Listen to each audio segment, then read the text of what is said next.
The COVID-19 pandemic had a huge impact on the local economy, and one of the hardest hit areas was the tourism sector. But despite the challenges and the losses endured in the sector, there was at least one hotel that kept its employees during the pandemic, the Royal St. Kitts Hotel. President of the Royal St. Kitts Hotel, John Zuliani, told SK Newsline that they endeavored to keep their staff while senior management at the same time refused to take a salary during that period. For example, we're a family-run business, so all executives in our hotel during COVID didn't take a salary.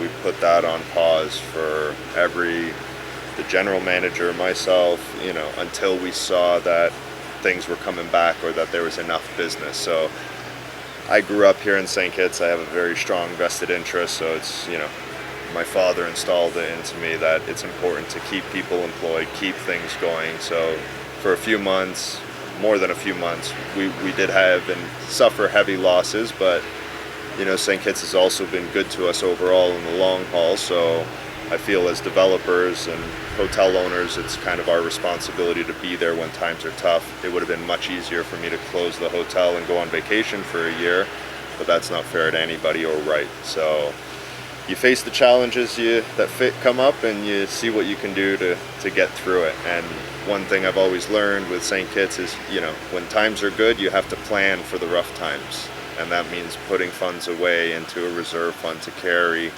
summertime when there's slow business. We already do it seasonally, and now it just happens cyclically as well when it comes to large pandemics or something else that may happen in the future. Meanwhile, as the tourism economy is gradually being restored, Mr. Zuliani is optimistic he will see improvements in stay-over tourism, which he stressed will be key for the sustainability of the sector. St. Kitts is kind of in a horse and carriage situation where the airlines want more rooms before they'll start flying in more often, or new airlines.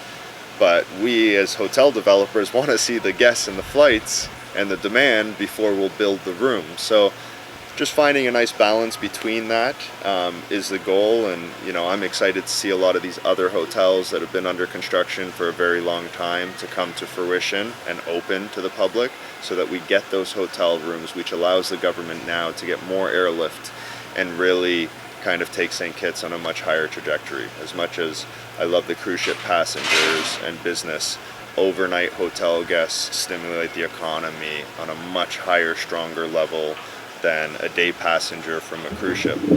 They're paying for hotel guest stays. That's all the hotel staff that they're supporting. They're paying for F&B for 3 meals a day, or groceries, renting a car, taking taxis, multiple taxis, not one taxi to a beach and one taxi back.